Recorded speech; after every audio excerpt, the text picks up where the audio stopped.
Bate-papo de hoje é com ela, a Sandy de Paula, vereadora e presidente da Câmara Municipal de Juara. Aqui conosco também Leonardo, fazendo registro aqui das nossas conversas, né? Seja bem-vinda, Sandy. Obrigada, Vi, pelo convite. Eu que agradeço, Valéria. É um prazer sempre estar aqui com vocês. Sei do tamanho da sua audiência. E a gente está trazendo aí notícias boas sobre o nosso município, que eu acredito que é de interesse de todo mundo. Que bacana. Vamos lá. Essa semana eu recebi, meu celular deu plim-plim aqui e a Sandy me mandou uma informação muito bacana, até porque nós já havíamos feito alguma coisa de matéria nesse sentido, até porque Juara passou Juína. Não falamos isso como competição, nem vaidade, nada, mas é porque as pessoas faziam uma comparação com o município próximo, porque são mais ou menos parecidos na população, né? E hoje nós estamos à frente, ou seja, na verdade, a surpresa é que Juara deu um grande salto na arrecadação, não é isso, Sim, Sandy? exatamente. Foi esses números que ela me passou e eu fiquei muito curiosa para ouvi-la a respeito disso. O último ano da sua gestão, à frente da Câmara Municipal, como que você avalia esses números, Sandy? Bom, eu entrei no mandato em 2021, né? Foi meu primeiro ano como vereadora. E ali na Câmara nós temos a obrigação de analisar os projetos de leis. E uma das leis mais importantes que chegam todos os anos na Câmara são as peças orçamentárias, né? É ali que nós definimos, juntamente com o Executivo, como serão gastados os dinheiros arrecadados durante o ano. Então, faz-se uma estimativa do que será arrecadado e ao longo do ano, aquilo ali vai sendo gastado em algumas atividades, em algumas ações, respeitando-se os limites constitucionais, os percentuais que a lei exige. E em 2019, Valéria, nós tínhamos uma previsão, uma estimativa de arrecadação no município de 117 milhões de reais. Já agora, em 2024, nós temos a perspectiva, né, a estimativa de arrecadação de 217 milhões. Olha o salto que nós demos nesses últimos 5 anos. A gente dobrou o orçamento. E muita gente pergunta, mas por que dobrou o orçamento? Porque a nossa cidade começou a produzir mais. Hoje nós temos aí a chegada da lavoura, que veio mudando o contexto, mudando o cenário do nosso município. Nós tivemos aí um aumento também de 65% nos últimos 10 anos do PIB per capita, aquele valor que o município arrecada dividido pela quantidade de pessoas que moram nele. Para vocês terem noção, em 2013 o nosso PIB per capita era de 16 mil reais, hoje é de 38 mil reais, que é mais de 65% ao longo desses 10 anos.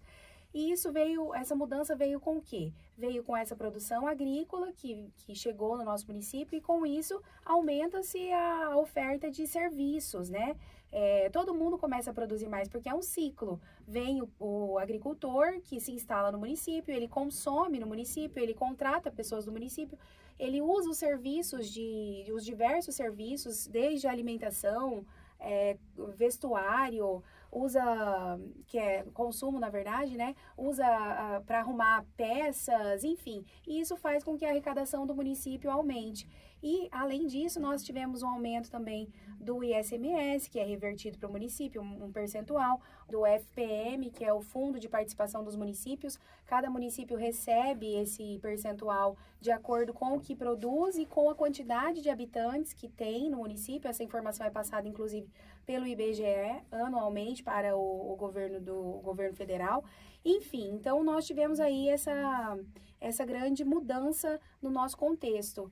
E a gente viu que muitas obras aconteceram durante esses 4 anos e, além da arrecadação própria do município, nós vimos aí muita articulação política para conseguir trazer recursos que não estavam previstos aqui. A gente tinha uma previsão do que seria arrecadado, mas além desse valor, nós tivemos aí superávit, aumento da arrecadação do que estava previsto durante esses anos através do trabalho aí das articulações políticas, que foi atrás de emendas parlamentares, de programas do governo federal, do governo estadual, aumentando então a nossa arrecadação. E aí a gente consegue visualizar o quanto é importante nós estimularmos a geração de emprego, a geração de renda, a instalação de novos produtores no nosso município e quem sabe até que é muito importante a industrialização da nossa cidade, porque isso tudo vai gerar o quê? Mais arrecadação, e essa arrecadação vai ser revertida em benefício para toda a população. Essa questão da industrialização, o próprio governador vem se manifestando como um segundo passo após uma ordenação de despesas que ele falou em relação a muito investimento na infraestrutura. Nós tivemos também em Juara, recebemos e estamos recebendo ainda essas infraestruturas. Sandy, tivemos aí uma série de situações. Vamos lembrar aqui que foi uma decepção os números do IBGE, porque todos nós achávamos que Juara tinha 40 mil habitantes. Aí vieram os números oficiais e não, os patamares foram inferiores. A gente sabe que existe falha no sistema de captação de informação, a gente sabe que tem essa dificuldade, mas também tivemos uma evasão de muitos jovens de Juara para outros municípios, principalmente para a cidade de Sinop, que é a informação que conseguimos coletar. Então, apesar dessa evasão, conseguimos ter um superávit, aí um crescimento na arrecadação. Agora eu pergunto para você, quais as políticas públicas que vocês têm em mente? Porque nós temos um cenário difícil em termos de mão de obra qualificada, né? E a infraestrutura é um problema constante, né? Parece que nunca vai acabar, sempre vai ser necessário dar uma atenção, mas as políticas públicas para a juventude, o que está se pensando para eles? Bom, enquanto eu estive, inclusive como deputada estadual na Assembleia Legislativa, eu fiz um trabalho, fiz indicações, inclusive, fui até o MEC, lá em Brasília, no governo federal, Ministério da Educação, para nós conseguirmos trazer mais cursos superiores para a nossa cidade. Por que a gente percebe? Que às vezes tem que vir pessoas de fora, para atender as necessidades que estão surgindo aqui na cidade, porque na cidade não existe pessoas que têm aquela específica capacitação. Então, o que nós precisamos fazer? Nós precisamos fazer com que essa juventude que foi daqui volte, que tenha abertura dentro do mercado de trabalho e que quem está aqui, que permaneça aqui. Mas, para isso, é necessário que seja disponibilizada a educação, que não seja a educação superior, um nível superior completo, isso é importante também, mas que a gente comece aí pelos cursos técnicos, que já dão um norte, uma direção para esses jovens e adultos para estarem sendo aderidos aí ao mercado de trabalho. Eu acredito que esse seria um ponto fundamental, nós profissionalizarmos a mão de obra aqui da nossa cidade. Certo, esse é um grande desafio, né? Sim. Porque o enfrentamento com a cultura local também é difícil. A gente percebe um desinteresse, muitas vezes, por parte, ou falta de incentivo, até dentro de casa, né? Para que os jovens estudem. E temos aí o convite do crime, às portas das nossas famílias, né? Sim. É um problema social que vocês devem, com certeza, ter uma política pública bem estruturada para os próximos anos aí, né? O que eu penso, Valéria, é que a melhor e maior política social é o trabalho. Se a gente oferece trabalho para os jovens, para os adultos, para as pessoas que estão na nossa cidade, a gente vai evoluir muito em todas as áreas, porque através do trabalho você consegue adquirir, você gerar renda para sua casa, sustentar a tua família, investir, adquirir uma casa, um carro, uma moto, um consórcio, e é isso que a gente quer, que as pessoas saiam dessa zona aí onde ela não consegue ter acesso a esse trabalho e que a gente ensine através de políticas públicas esse caminho para chegar até o trabalho, porque muitas vezes a gente vê assim, tem a vaga ali, a gente tem a vaga, mas eu não tenho capacidade técnica para aquela vaga ali. Então, a gente precisa fazer até uma análise do nosso mercado de trabalho hoje e ver o que está faltando, qual que é a maior carência do mercado de trabalho hoje? A maior carência é de pessoas com competência para atendimento ao cliente, atendimento ao público, vendas. Então, vamos achar essas pessoas aqui que tem interesse, né? Porque não adianta a gente ir atrás de quem não tem interesse nenhum, né, Valéria? Porque tem gente que não quer adianta, mesmo. Mas pega essas pessoas que têm interesse, que demonstram interesse e capacita essas pessoas para que elas estejam aptas para essas vagas. Eu sei também que tem empresas que elas têm esse programa de receber a pessoa crua, sem conhecimento, mas está disposta tanto a necessidade por mão de obra que ela está disposta a ensinar essa pessoa a fazer aquela função, né? A cumprir a função que ela deseja. Enfim, então acho que isso seria algo interessante também. Além de nós fomentarmos o empreendedorismo. Porque a gente sabe que hoje a facilidade para você abrir um MEI, que é uma microempresa, é questão de 15 minutos você abre um MEI e você já pode gerar uma nota fiscal. Então, por que não ter mais MEIs e capacitar essas pessoas para que elas continuem exercendo essas atividades autônomas aí, gerando renda? Enfim, tem uma série de atividades que são encaixadas aí como MEI e a gente precisa estimular as pessoas a empreenderem na nossa cidade. Como que é o relacionamento da população com a Câmara? Porque sabemos, ela é transmitida pelas redes sociais, ela é retransmitida aqui pela Rádio Tucunaré e é aberta ao público para que as pessoas possam procurar e indagar e também durante a semana conversar com os seus vereadores, enfim. Como está o relacionamento dos vereadores com a população nos seus problemas mais pontuais? Então, com relação à frequência da população às sessões, a gente vê que é baixíssima.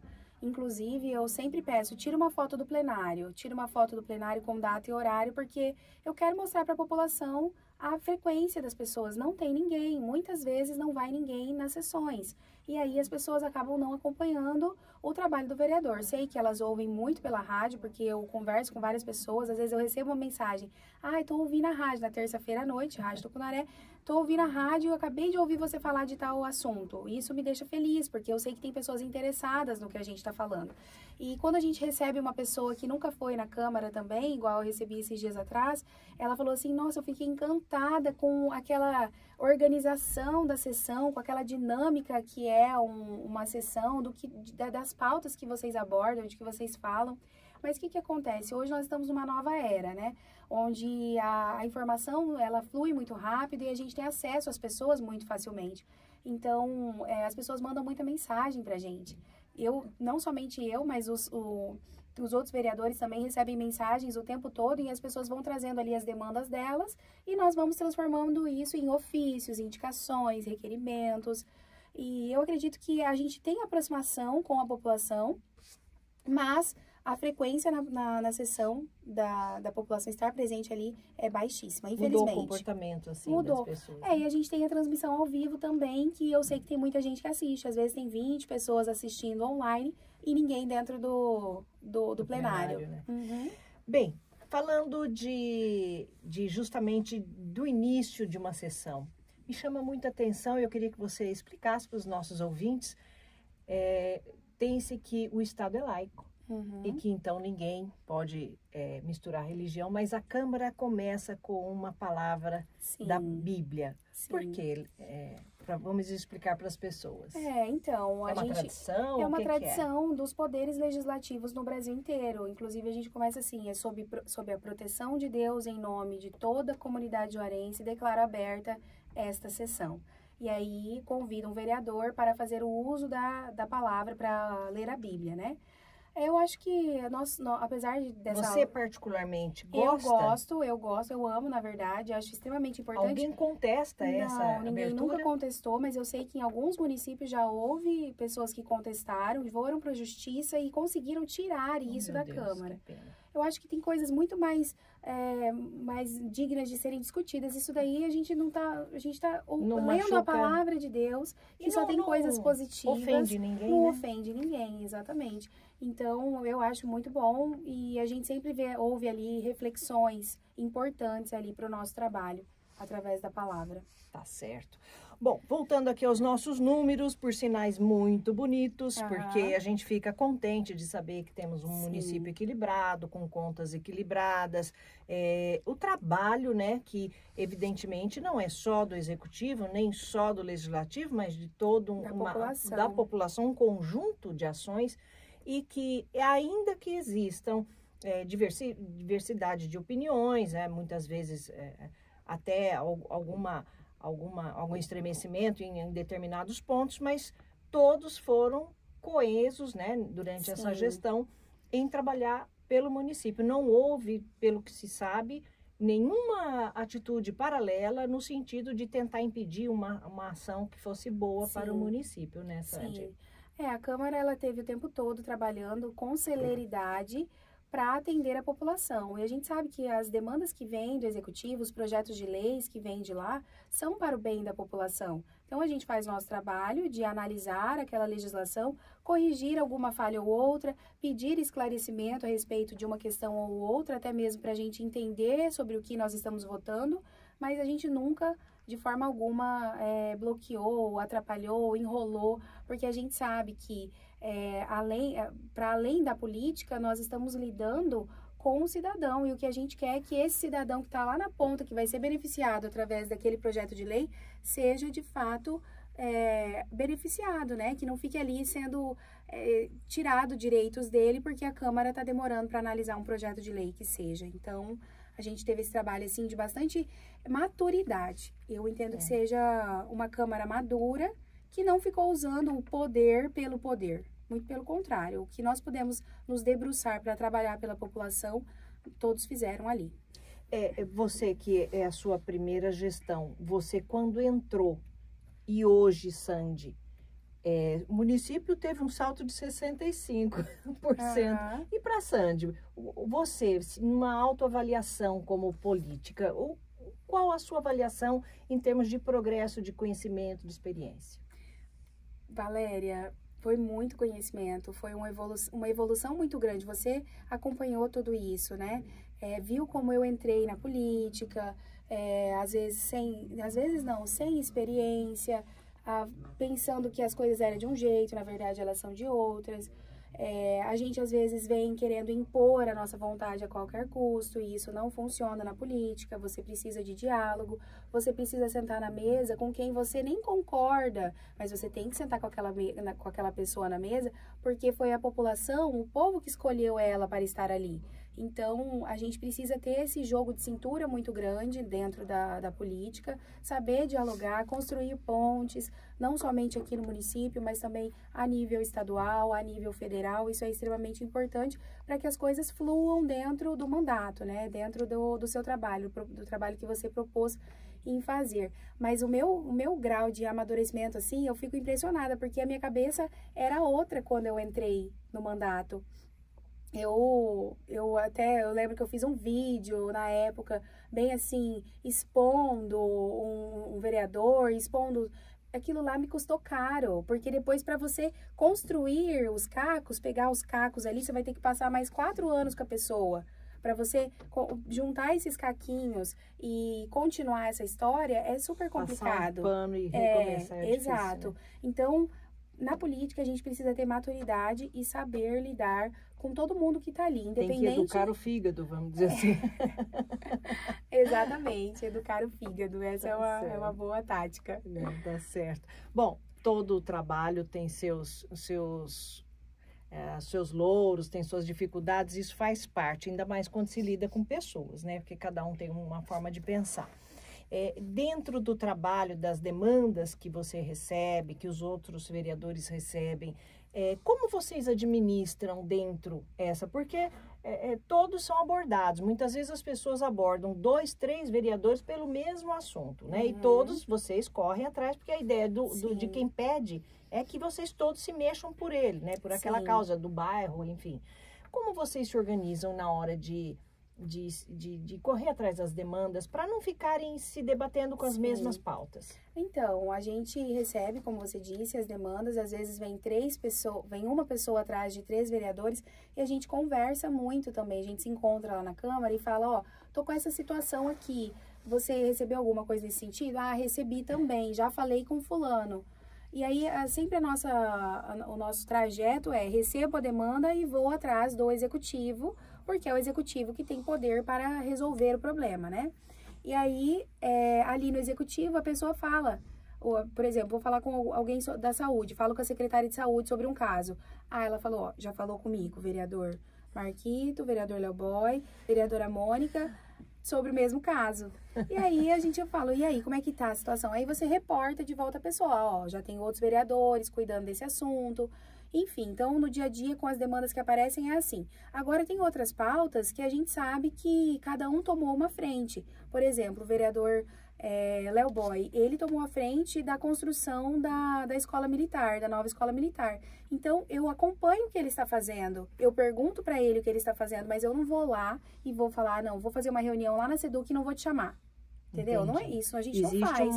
Existe uma ética de trabalho. Certo. E, por exemplo, a vereadora Marta, ela assumiu também a luta para conseguir construir uma nova rodoviária aqui no município.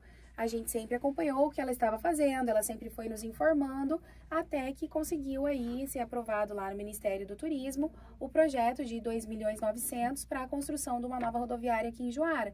Então, você vai vendo o que o outro está fazendo, você vai acompanhando, mas você vai dando vai tendo a ética que precisa ter nesse trabalho, né? Porque às vezes não falam assim, você tá entrando na minha frente, tá querendo pegar o bonde andando. Uhum. Acontece às vezes de um pegar o bonde andando do outro aí, mas a gente já se ajeita também. E falando em pauta, a pauta do vereador Marquito com relação à construção da nova Casa de Leis. Sim. Em que pé que está aquilo? Porque pela história, nós sabíamos que aquele prédio, foi o que foi informado na ocasião, havia muitos defeitos. Sim. De construção, e que para fazer uma reforma e adaptação custaria muito caro. Uhum. Enfim, o que é possível e o que não é possível, Sandy? Em que pé está?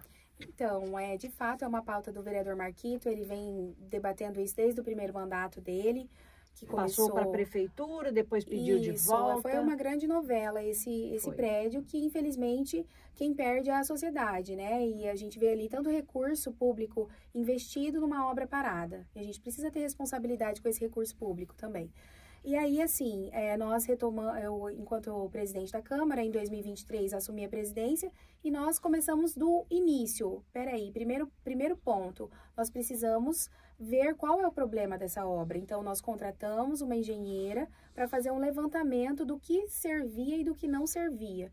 E nesse apontamento, ela condenou a estrutura metálica do telhado e as telhas isotérmicas também, que já estavam lá há muitos anos, elas tinham sido furadas em locais inapropriados, enferrujaram, a estrutura metálica também não comportava, o teto estava até o forro, assim, as telhas estavam abauladas, porque não era a estrutura necessária. Então, depois que ela fez esse laudo, a gente recebeu uma visita do CREA também, que fez alguns apontamentos.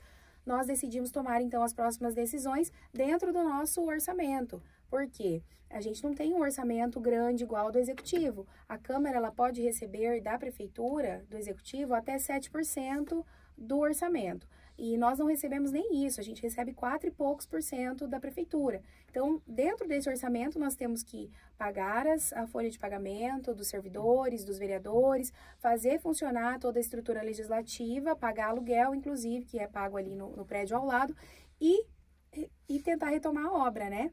Então, nós investimos aí no final do ano passado para fazer a primeira fase, que era o valor que a gente tinha,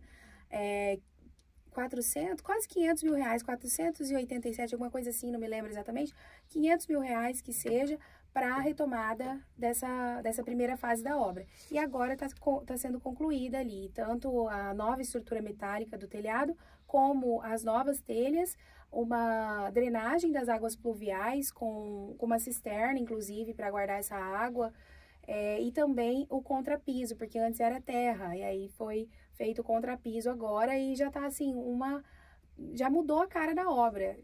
Eu acredito que não há quem não tenha interesse que aquilo ali vá para frente, que funcione, que passe a ser de fato um local que atenda a população. E o projeto dela, Sandy, comporta as necessidades da Câmara?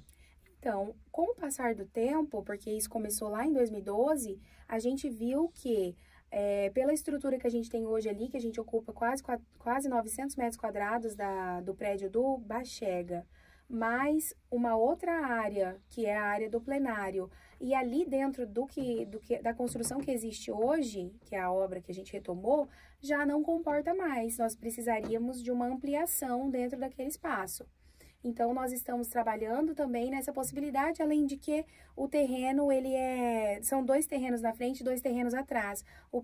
Na frente sai na Avenida Vitória e atrás sai na Avenida Recife. Daria para fazer uma outra construção também ali para dar sequência e aproveitar melhor o terreno que foi disponibilizado para a Câmara fazer essa obra. Então, a gente está estudando toda essa possibilidade de, no futuro, fazer até uma possível ampliação ali. Pensando em Juara para daqui 20, 30 anos, que é o que a gente tem que pensar, né? Sempre lá na frente com os que virão.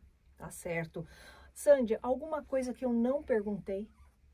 Então, e você gostaria de nos informar, que os nossos ouvintes gostam de saber as notícias da Câmara? Sim, não, a gente fez essa questão aí da retomada da obra, tentamos fazer durante esse período, enquanto presidente da Câmara, a aproximação da Câmara nos distritos, fizemos as sessões itinerantes para, já que as pessoas não vão, têm dificuldade de ir até a Câmara, então vamos mais próximos, vamos ficar mais perto da população, para que eles participem também dessas decisões que a gente toma ali dentro.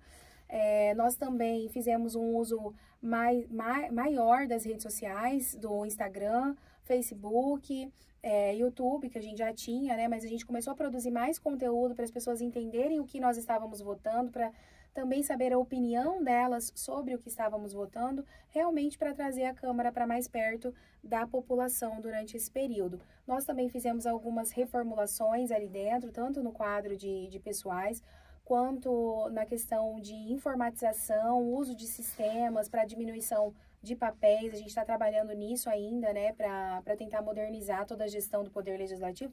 Apresentamos agora também um novo regimento interno, porque o nosso regimento interno atual, ele está bem defasado, então nós iniciamos as discussões sobre um novo regimento interno para a Câmara Municipal de Juara também, que vai ser uma discussão longa aí, porque a gente sabe que é um assunto muito importante também, que vai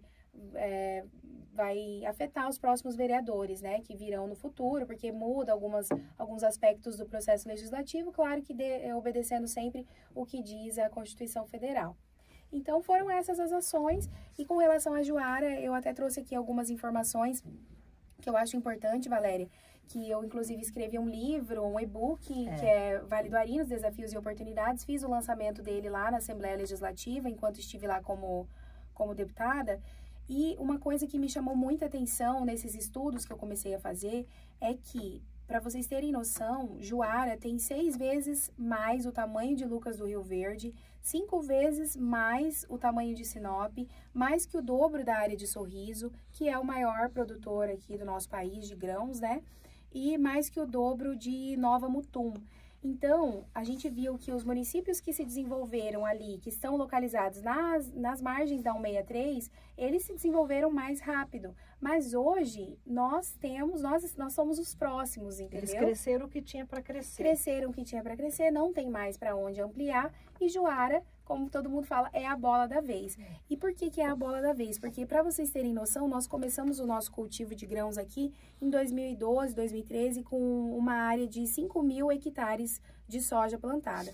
Hoje, em 2023, 2024, Valéria, isso explica aquilo que a gente estava falando lá no começo.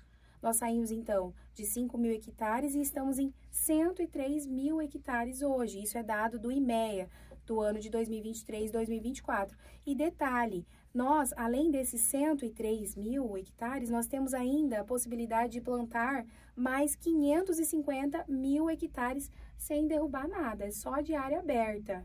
No total, além desses 103, nós temos 670.000 hectares abertos, mas tem alguns que não têm perfil para lavoura. Então, alguma parte não vai ter lavoura mesmo. Mas do que ainda tem possibilidade de ser instalada a lavoura, são 550.000 hectares. Então, você imagina o potencial produtivo dessa cidade. Detalhe, uma coisa que eu trouxe no livro, porque há muita falácia a respeito de produção, que a produção é prejudicial, que o agro é ruim.